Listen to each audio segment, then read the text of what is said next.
Niagara Falls Marine Land is currently home to 55 dolphins and whales, but a new bill would ensure parks all across Canada would not be able to bring in any new marine animals.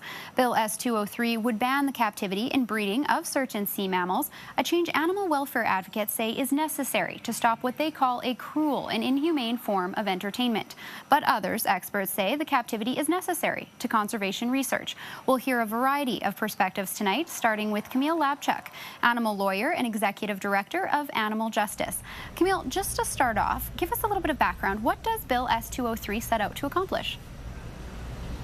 Bill S-203 is a tremendous step forward for animal protection in this country. Canada has long been regarded as a country in the world with some of the worst animal protection laws. But Bill S-203 would take us many steps forward. So it would ban the keeping of whales and dolphins in captivity. It would ban the breeding of whales and dolphins as well, so the captive population won't increase. And it also bans the import and the export of these majestic creatures so that they can't be taken out of this country and put into aquariums in China, for instance. So it's a tremendous thing that would be great for them. And what do we know about the conditions in which these animals are being held, and really who monitors that? Well, the heartbreaking thing, Shailan, is that there's no way to replicate the wild conditions that these animals would experience if they lived in a more natural environment. So in captivity, they live in essentially concrete tanks, tiny echo chambers that are very difficult for very acoustically focused animals like them. They're often in the wild, they would dive very deeply. They would swim vast distances in search of food. Many whales have cooperative hunting strategies, and so socializing is really important to them. But when they're kept in these tanks, their lives are just absolutely impoverished.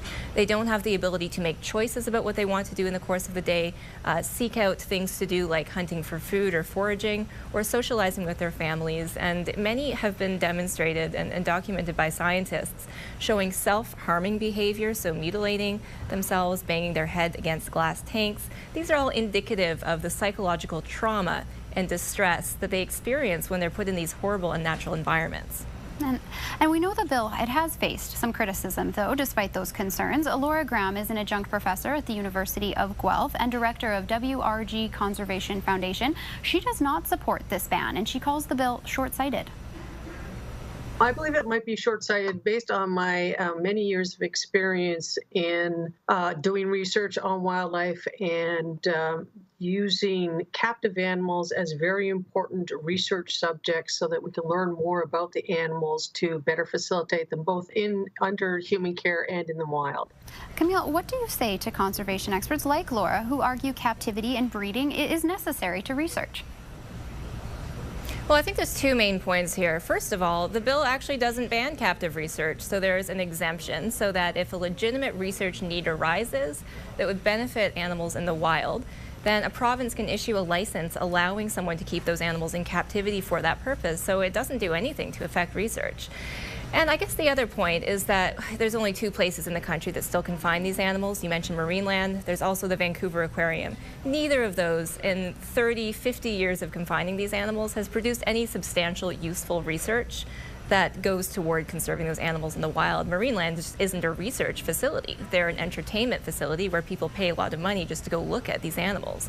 Vancouver Aquarium does some research, but it's not well cited by other scientists, and only a few of the studies that it's published, there's been about 13 and 30 years that pertain to conservation, have sort of any relevance whatsoever to this issue, and they're not well cited either. So I don't think that's any reason not to pass this bill. The whales deserve protections. Yeah, and I want to continue on that note, and just in regards to the research conservation and the concerns that I'm hearing from experts like Laura. I had asked her at what point, if any, does an individual animal's rights trump conservation efforts of an entire species, and she suggested that it never should. If you have to make the choice, then yes, conservation of the species has to come first. These species have been around for millions of years. So the idea that we're going to let them go extinct just because a few people have a problem with them being in enclosed spaces is, to me, the epitome of arrogance. Camille, how do you respond to that concern, that we really need to focus on what's better for an entire species, focus on that research versus individual creatures? Well, I would say it's not just a few people who have a problem with keeping these majestic, amazing, large, massive, super sensitive, intelligent animals in tanks. It's most of the country. People are no longer accepting of this practice. And I don't accept the premise that they have to be somehow kept in captivity to save the wild populations. We've been keeping whales and dolphins in captivity now for decades, and that has coincided with huge wild population problems. So it's not like whatever potential research Laura thinks is being done is actually assisting them in the wild. And what we know about wild populations and their problems is it's very focused on habitat destruction. It's focused on us introducing environmental pollution into their habitats. Those are things that we know how to address today. And so I would suggest that people like Laura who want to see those wild populations do better should focus their efforts on trying to conserve that habitat and prevent that habitat from being polluted. And we know that this bill has been years in the making. It was first introduced by a Liberal senator back in 2015. It's now going before the Standing Committee on Fisheries and Oceans. What do you think it'll take to actually see this bill become law? Well, I think there's tremendous support for this legislation. We've seen members of parliament from the Green parties, the Liberals in government right now, seen Liberal parliamentary secretaries standing up and supporting it, which is an amazing thing. The Prime Minister spoke important words the other day in question period. We've got Conservatives and NDPs on board as well. So there's tremendous cross-party support for this, and the reason for that is Canadians are ready for it. So we're encouraging people to contact their members of parliament and let them know that it's time to pass this legislation.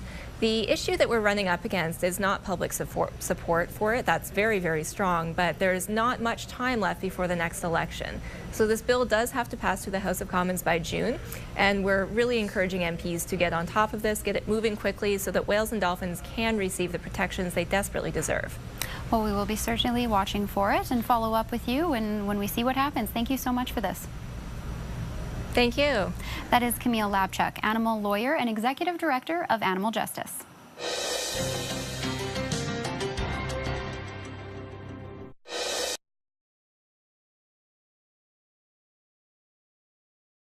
There's no way to replicate the wild conditions that these animals would experience if they lived in a more natural environment. So in captivity, they live in essentially concrete tanks, tiny echo chambers that are very difficult for very acoustically focused animals like them.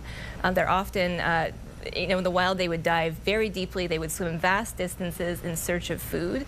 Many whales have cooperative hunting strategies, and so socializing is really important to them. But when they're kept in these tanks, their lives are just absolutely impoverished. They don't have the ability to make choices about what they want to do in the course of the day, seek out things to do like hunting for food or foraging, or socializing with their families. And many have been demonstrated and documented by scientists showing self-harming behavior, so mutilating themselves, banging their head against glass tanks. These are all indicative of the psychological trauma and distress that they experience when they're put in these horrible unnatural environments. And we know the bill, it has faced some criticism, though, despite those concerns. Laura Graham is an adjunct professor at the University of Guelph and director of WRG Conservation Foundation. She does not support this ban, and she calls the bill short